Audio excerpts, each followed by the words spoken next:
Assalamualaikum warahmatullahi wabarakatuh. Jumpa kembali di channel Ngulik Horor. Channel ini menceritakan tentang kisah-kisah misteri. Di kesempatan kali ini saya akan melanjutkan kisah misteri yang berjudul Beraji dengan Uang Pesugihan. Tak perlu lama-lama lagi. Mari kita lanjutkan ceritanya.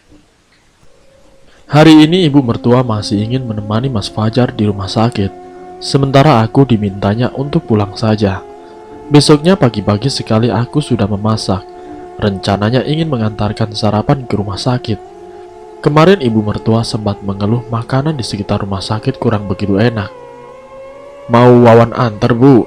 tawar Wawan. "Tidak usah, Wan. Ibu cuma sebentar saja kok," balasku.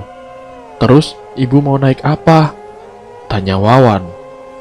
"Kan bisa naik angkot, Wan," jawabku. "Mending Wawan antar saja, Bu," tawar Wawan. "Sudah, kamu temenin Rama sama Rima saja." Aku pun melangkahkan keluar rumah sambil membawa rantang berisi makanan, lalu berjalan ke jalan utama untuk menunggu angkot. Kutatap jam di ponsel, masih pukul 6 pagi. Tidak lama angkotnya pun muncul bergegas, aku menaikinya. Tiba di rumah sakit, aku langsung menuju kamar Mas Fajar. Lorong-lorong masih terlihat sepi. Di depan pintu kamar, aku berdiri sebentar menatap kaca. Aku sungguh terkejut saat melihat Pak Endi ada di dalam. Pagi-pagi begini, apa yang ia lakukan di kamar Mas Fajar? Ibu mertua juga ada di sana, duduk di sofa kecil. Sementara Pak Endi berdiri di dekat Mas Fajar, sesekali melakukan gerakan aneh, seperti menarik sesuatu dari langit-langit. Kulihat tubuh Mas Fajar bergerak-gerak. Sontak aku memegang gagang pintu, namun tidak membuka pintu, tetap menatap ke dalam. Ibu mertuaku bangkit dari duduknya, kemudian menghampiri Pak Endi. Terjadi sebuah percakapan antara mereka. Krak! Aku membuka pintu perlahan, lalu masuk ke dalam. "Jin pesugihannya marah, Bu. Mereka mau balas dendam sama Fajar dan keluarganya," ucap Pak Endi. "Lalu solusinya bagaimana supaya Fajar sembuh, Pak?" tanya ibu mertuaku. "Harus menyediakan tumbal lagi seperti dulu," balasnya. Prang! Suara rantang yang jatuh ke lantai sontak membuat ibu mertuaku dan Pak Endi melihat ke arahku. "Murni?" ucap ibu mertuaku dengan wajah terkejut. Mataku memerah, menahan amarah. Sungguh tidak menyangka harus mendengar percakapan ini. Jadi selama ini ibu mertua sudah tahu kalau Mas Fajar melakukan pesugihan. "Murni, ngapain kamu pagi-pagi kesini?" ucap ibu mertuaku dengan suara tinggi sambil menghampiriku. "Jadi ibu sudah tahu?" tanyaku. "Tahu apa?" "Tahu kalau Mas Fajar sudah melakukan pesugihan." Ibu mertuaku terdiam, tidak sanggup berkata-kata. "Apa kamu juga sudah tahu kalau Fajar melakukan pesugihan?" tanya Pak Endi. Aku menganggukkan kepala. "Dari kapan kamu tahu?" tanya ibu mertua. "Beberapa hari yang lalu, waktu Mas Firman dan Pak Ustadz Kaidir datang ke sini," balasku. "Firman juga tahu?" Ibu mertuaku semakin terkejut saat mengetahui anak pertamanya juga sudah tahu. "Iya, Bu." "Iya, duduk dulu, Mur. Nanti ibu sama Pak Endi jelasin," pinta ibu mertua. "Enggak, Bu." Aku menolaknya, tetap berdiri di dekat pintu. "Ibu sudah melarang dia untuk pergi ke tanah suci, tapi Fajar tetap keras kepala," ucap ibu mertuaku seraya duduk di sofa. "Sekarang jadi begini kan, semuanya harus menanggung akibatnya," sambungnya. "Termasuk kamu dan anak-anakmu juga, Mur," sambungnya lagi sambil menatap ke arahku. "Bukan pergi berhaji yang salah, Bu, tapi ibu dan Mas Fajar yang salah. Sudah tahu perbuatan menyekutukan Allah itu dosa besar, sangat besar. Kenapa tetap dilakukan?" ucapku dengan nada tinggi. "Kamu jangan kurang ajar, Murni." Ia bangkit dari duduknya marah. "Ini semua gara-gara kamu juga. Sudah tahu punya kandungan lemah, masih maksa hamil. Terus kalau tidak dari pesugihan, mau dapat uang dari mana untuk membayar rumah sakit?" Kalau Murni tahu dari dulu, Murni juga tidak mau, Bu. Mending minta biaya dicicil daripada harus pakai uang haram. Dosa, Bu. Astagfirullahaladzim, itu dosa besar, ujarku. Dosa, dosa terus. Kamu juga sudah makan uang haram itu, jadi sama saja. Semua yang sudah makan uang pesugihan itu bakal menanggung akibatnya. Semakin lama memunda permintaan mereka, semakin besar pula ancamannya. Ini bisa merenggut nyawa, ucap Pak Endi. Astagfirullahaladzim, Bapak bukannya guru ngaji. Seharusnya lebih paham kalau perbuatan ini dosa besar. Kenapa malah menuruti permintaan mereka? Hardiku. Saya hanya memberi saran demi kebaikan kalian juga. Balasnya membuat emosiku semakin meningkat. Itu namanya menjerumuskan, Pak, ujarku. Cukup Murni, bentak ibu mertuaku. Mending kamu keluar sekarang, ibunya. Ya, aku juga tidak mau berlama-lama menatap wajah kedua orang ini.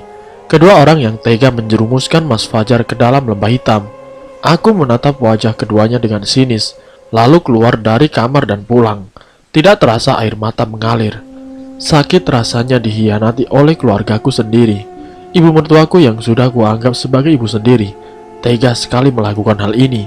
Apalagi ini bisa berdampak pada keselamatan anak dan cucunya. Sesampainya di rumah, aku langsung masuk ke dalam kamar, melupakan semua emosi yang kupendam, walaupun hanya dengan tangisan. Bu, panggil Wawan sambil mengetuk pintu. Iya Wan, sahutku. Ibu tidak kenapa-kenapa kan? Kok pintunya dikunci bu? Tanya Wawan. Tidak Wan, ibu lagi ganti baju. Balasku seraya menyeka air mata. Aku bangkit dan membuka pintu. Wawan masih berdiri di sana. Ibu habis nangis? Tanyanya. Enggak Wan, elaku. Kelihatan kok bu, kalau ibu habis nangis. Nangis kenapa bu?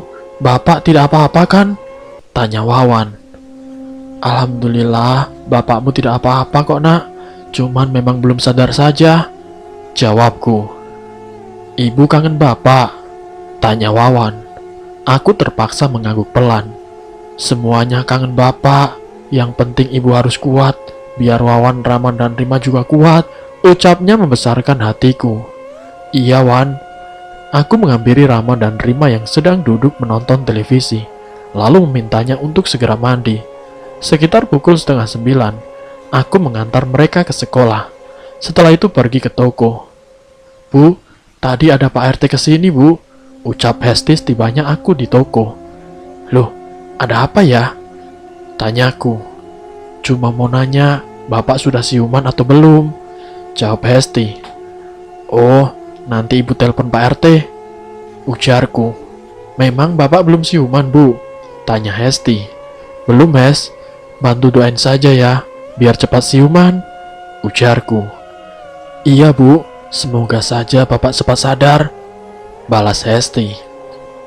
Sesudah zuhur aku menjemput Rama dan Rima di sekolah. Setelah beberapa hari terakhir ini Hesti yang menggantikan, kemudian pulang ke rumah. Sesampainya di rumah aku mengganti baju Rama dan Rima. Lalu aku pun melakukan sholat.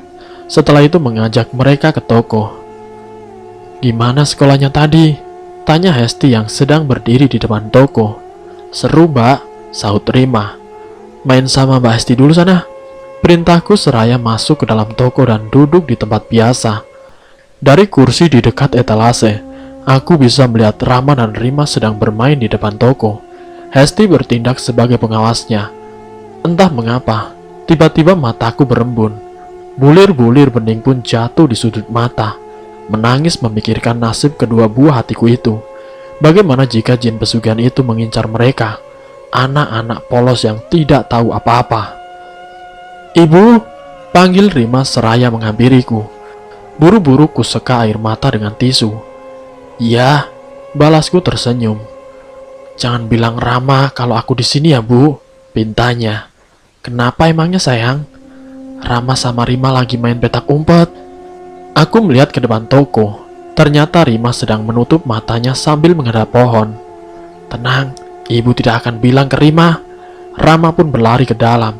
Tidak lama terlihat Rima yang datang menghampiriku. Ibu lihat Rama? Tanyanya dengan polos. Aku menggelengkan kepala. Ibu jangan bohong. Dosa tahu, ucapnya dengan polos. Aku pun tersenyum. Ibu sudah janji sama Rima, tidak boleh kasih tahu kamu, balasku. Ih, ibu tidak mau nolong Rima. Ya sudah, Rima cari sendiri saja. Ucapnya lalu mulai menyisiri setiap sudut toko. Cukup lama tidak terdengar suara kedua anak itu. Sampai terdengar suara benda terjatuh dari bagian belakang toko. Sontak aku langsung berdiri, lalu berlari ke sumber suara. Terlihat Rima sedang berdiri di depan pintu gudang. Rama mana? Tanyaku padanya. Rima menunjuk ke arah gudang. Tanpa berbicara sepatah kata pun, bergegas aku membuka pintu. Aku sangat terkejut saat melihat ke dalam. Ternyata Rama dan Rima ada di dalam, sedang berdiri di dekat kardus mie instan yang terjatuh. Ayo loh, ibu datang, ucap Rama meledek Rima. Bukan aku, Bu, ucap Rima sambil menatap ke arahku. Aku berdiri mematung di dekat pintu, masih tidak percaya dengan apa yang kulihat. Perlahan aku pun menengok ke belakang, tepatnya di tempat tadi kulihat Rima berdiri. Tidak ada siapapun di sana. Jadi yang barusan aku lihat siapa ya? Pikirku. Lalu kemudian aku pun menghampiri Rama dan Rima yang sedang bertengkar. Sayang, nanti jangan main di gudang ya, perintahku sambil mengelus kepala keduanya. Rama yang sembunyi di gudang, Bu, balas Rima.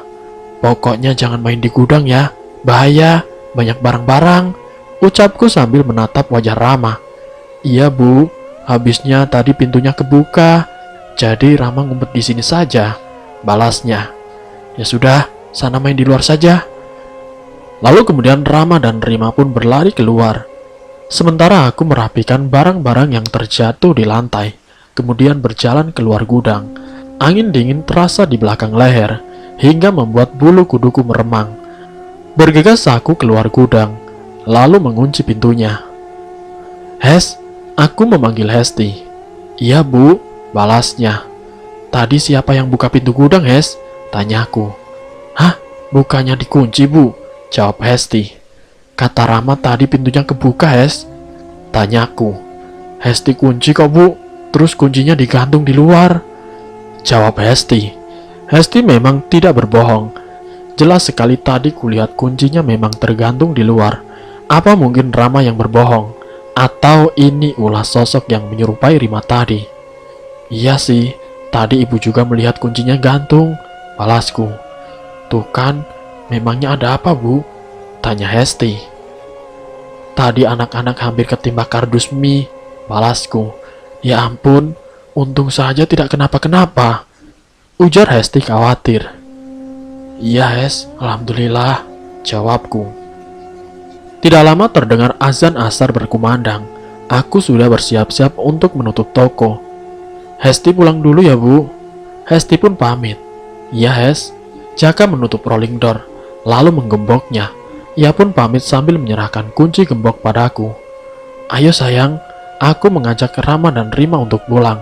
Setibanya di rumah, rasa penasaranku memaksa untuk bertanya kepada kedua buah hatiku tentang kejadian di gudang. Sayang, tadi kardusnya kok bisa jatuh? Ucapku sambil menggenggam tangan keduanya. Rama, Bu, balas Rima. Bukan Rama, Bu, tapi Rima, elak Rama. Coba diceritakan, ibu mau dengar, ucapku sambil menatap Rama. Rama kan sembunyi, terus melihat ada Rima masuk. Rima malah lari-larian di dalam gudang, Bu. Bohong, Bu, Rima tidak lari-larian, elak Rima. Rima sayang, biar kakak Rama lanjut cerita dulu ya, ucapku.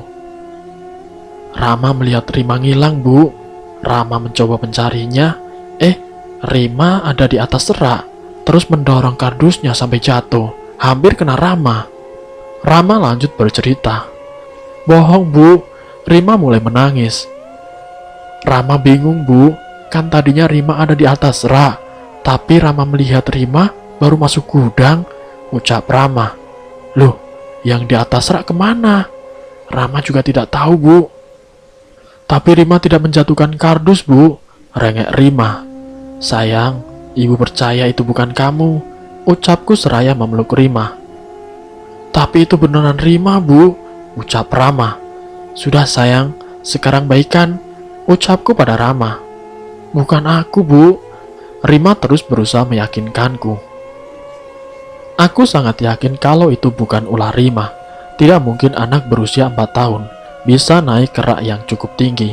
Ini pasti ulah sosok yang menyerupai Rima yang tadi aku lihat. Assalamualaikum, ucap Wawan yang baru saja pulang. Waalaikumsalam, balasku yang sedang duduk di ruang tengah.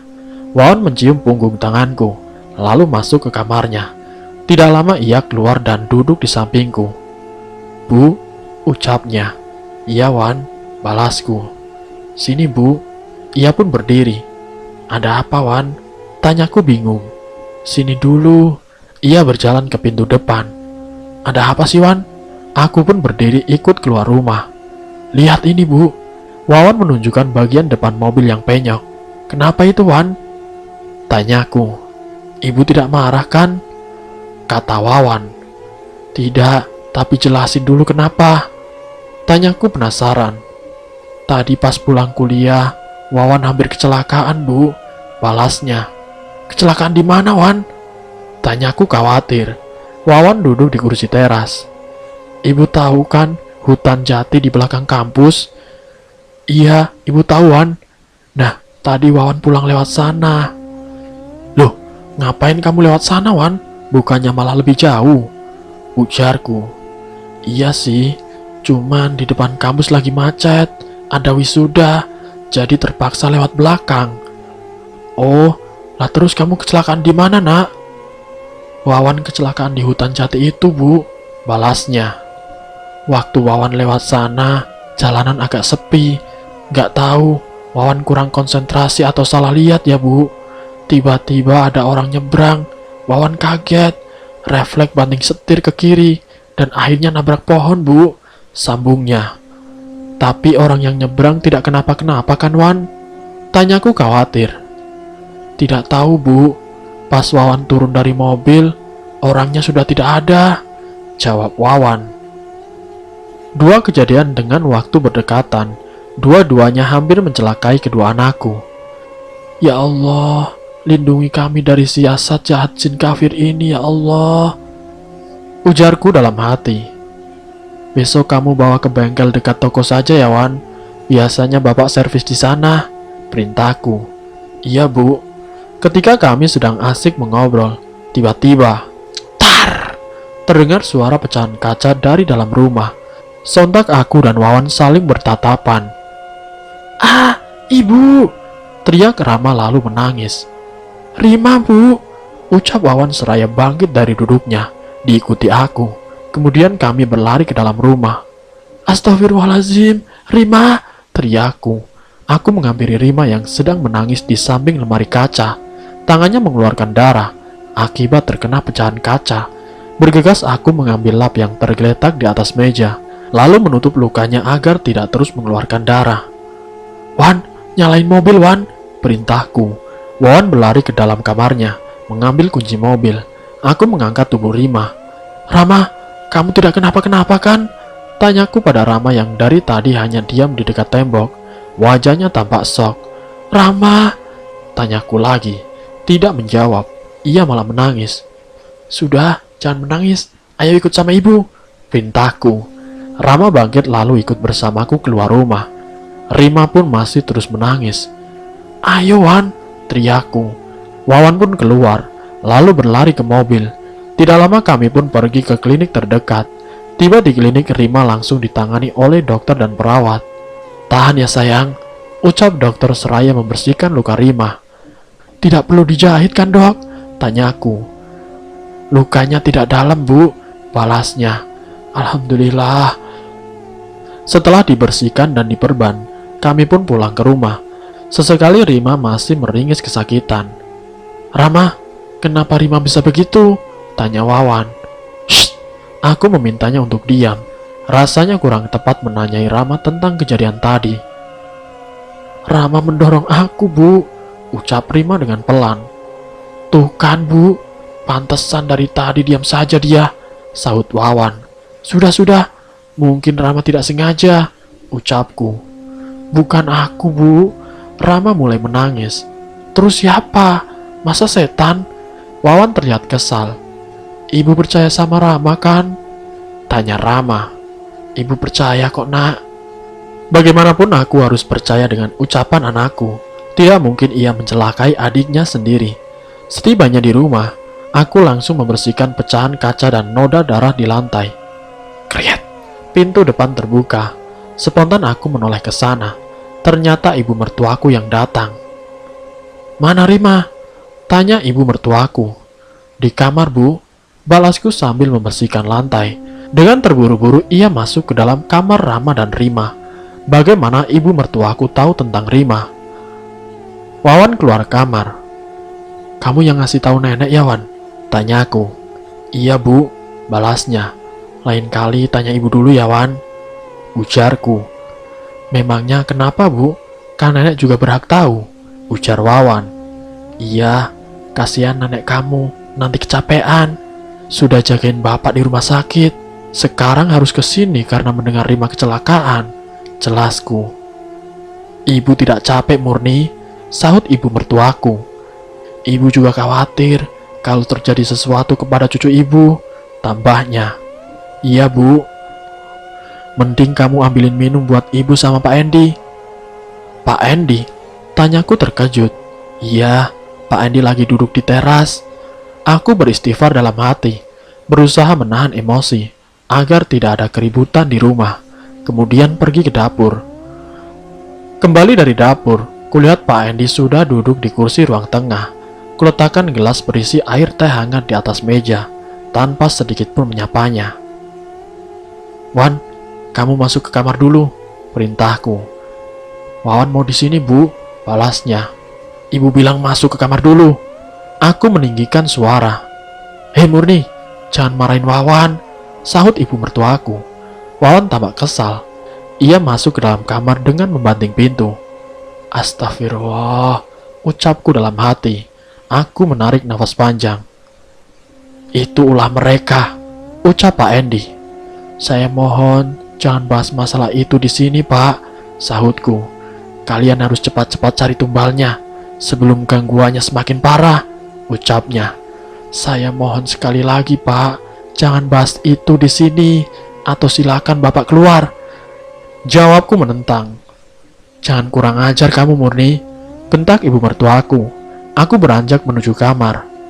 Mau kemana kamu, Murni? Tanya ibu mertuaku. Ibu ngobrol saja berdua, tidak usah bawa-bawa Murni, Bu, jawabku. Dia mau ayam cemani dan kepala kerbau, ucap Pak Endi. Dia siapa, Pak? Tanya ibu mertuaku. Jin wanita yang ada di rumah ini. Aku pura-pura tidak mendengar, lalu masuk ke dalam kamar. Lalu kemudian azan maghrib berkumandang. Terpaksa aku harus keluar kamar. Ibu mertuaku dan Pak Endi masih mengobrol di ruang tengah. Aku melewati mereka tanpa berbicara sepatah kata pun. Menuju kamar Wawan. Krek! Pintu kamarnya dikunci. Wan, panggilku sambil mengetuk pintu. Namun tidak ada jawaban darinya. Wan, sudah maghrib, Wan. Ia tetap tidak menjawab. Sepertinya ia marah karena aku bentak tadi. Makanya jangan kasar-kasar sama anak, ucap ibu mertuaku saat aku berjalan ke ruang tengah. Semua gara-gara ibu, balasku dengan sinis, lalu ke kamar mandi untuk mengambil air wudhu, lalu sholat di kamar. Sudah mau waktu isya, Wawan belum juga keluar dari kamar. Wan, panggilku, masih tidak ada jawaban. Wan, panggilku lebih keras.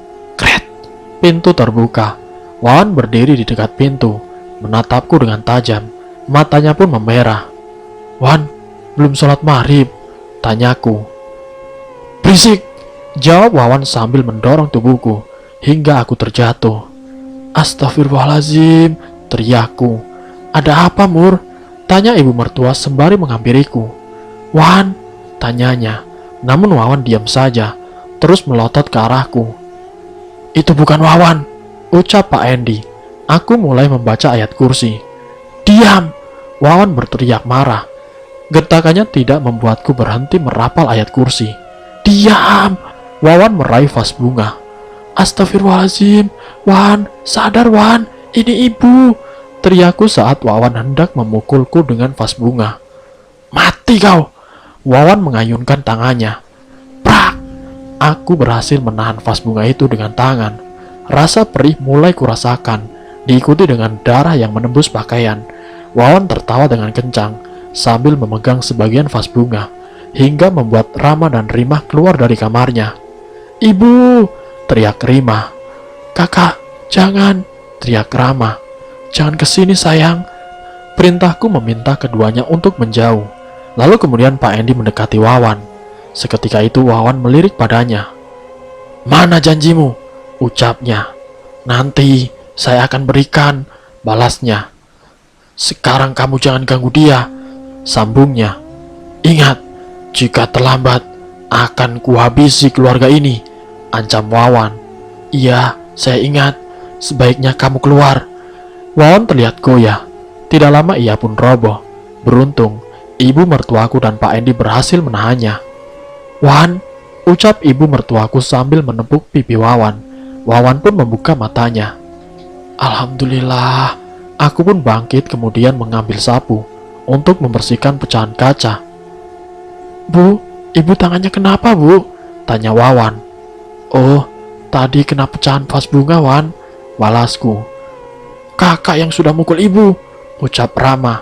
"Kakak jahat," timpal Rimah. "Astagfirullahaladzim, benar Bu?" tanya Wawan. "Sudah, tidak usah dipikirin. Tadi itu bukan kamu," balas ibu mertuaku. "Ya cuma luka dikit saja, Wan." "Ya Allah, Bu, Wawan minta maaf," ucapnya seraya meraih tanganku, meminta maaf padaku. "Seingat Wawan, tadi lagi tidur, Bu.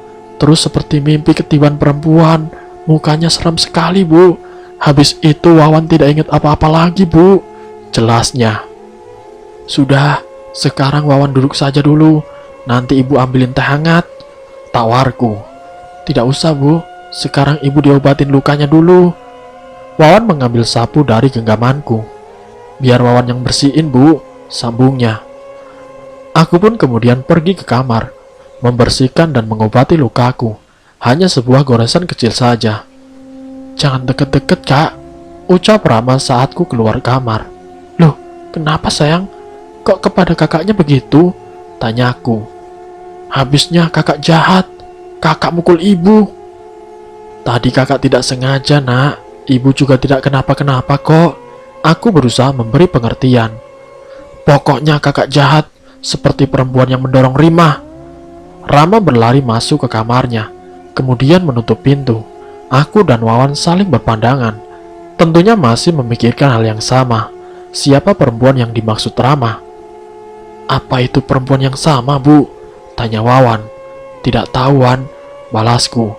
"Iya, dia perempuan yang sama dengan yang kamu lihat," sahut Pak Endi. "Sudah saya bilang, jangan dibahas di sini lagi, Pak," ucapku menoleh ke arah Pak Endi dengan tatapan marah. "Kenapa tidak boleh dibahas, Bu?" tanya Wawan. "Sekarang mending kamu sholat isya, biar lebih tenang," pintahku. "Apa nenek tahu?" tanyanya pada ibu mertuaku. Aku menatap tajam kepada ibu mertuaku. "Ikutin kata ibu kamu, Wan. Sekarang mending kamu sholat, biar tidak ada yang berani mengganggu kamu lagi," balas ibu mertuaku. Ya sudah, Wawan pergi ke kamar mandi. "Mur, apa Fajar punya uang simpanan?" tanya ibu mertuaku. "Kenapa ibu tidak tanya langsung ke Mas Fajar?" balasku dengan ketus. "Kamu jangan kurang ajar. Ibu tanya baik-baik, ada tidak?" Ibu mertuaku terlihat marah. "Murni juga tidak tahu, Bu," jawabku. "Memangnya kamu tidak pernah nanya pada suamimu?" tanya ibu mertuaku. "Ibu harusnya sudah tahu sifat Mas Fajar dari dulu. Dia tidak pernah terbuka soal pendapatannya. Ngasih uang pun cuma untuk jatah bulanan atau buat keperluan anak-anak. Murni tidak pernah meminta macam-macam, Bu. Murni juga punya uang sendiri," jawabku menjelaskan. "Ya sudah, sekarang ibu minta uang kamu saja. Ibu perlu 20 juta, pinta ibu mertuaku. "Untuk apa, Bu?" tanyaku terkejut. "Ya untuk beli ayam cemani sama kepala kerbau," balasnya. "Astagfirullahaladzim, Bu. Haram, Bu. Dosa itu," ujarku. "Tadi kamu dengar ancamannya kan?" kata ibu mertua. Murni tidak takut, Bu. Murni punya Allah. Jawabku. Ah, sok alim kamu. Lihat saja kalau terjadi sesuatu kepada kamu. Ibu tidak peduli, ujar ibu mertuaku. Insya Allah, Murni tidak akan kenapa-kenapa. Ada Allah sebagai pelindung terbaik. Jawabku dengan tegas. Berarti kamu tidak sayang sama anak-anak, Murni?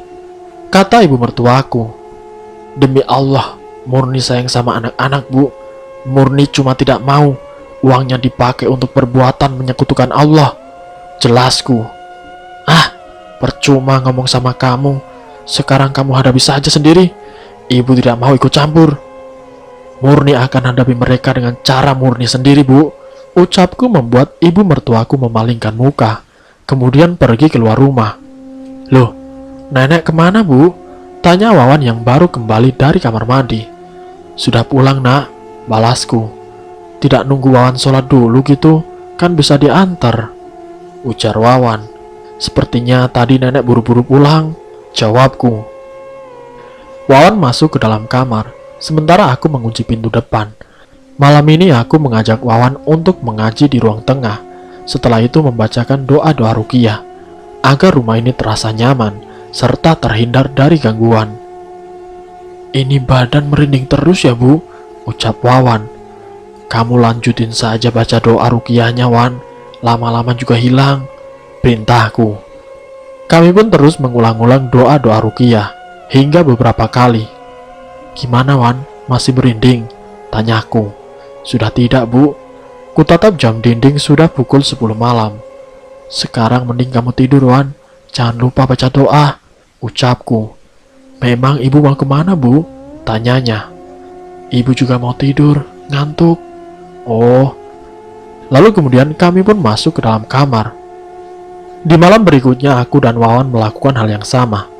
Kini rumah sudah benar-benar terasa nyaman, tidak ada gangguan. Aku pun tidak pernah mengalami mimpi buruk lagi. Begitu pula dengan Wawan. Pagi pun menyapa, aku pun melakukan rutinitas seperti biasanya. Beberapa hari ini Wawan bertugas mengantar Rama ke sekolah, sementara aku menemani Rima. Ya, Rima masih belum sembuh. Sudah 3 hari aku tidak pergi ke rumah sakit. Bukannya tidak peduli dengan Mas Fajar, tapi aku malas bertemu dengan ibu mertua. Yang ada nanti malah ribut. Assalamualaikum, Bu, ucap Wawan seraya berlari masuk ke rumah. Ia tersenyum lebar. Waalaikumsalam. Ada apa, Wan? Tanyaku keheranan. Ibu belum tahu memang. Tahu apa, Wan?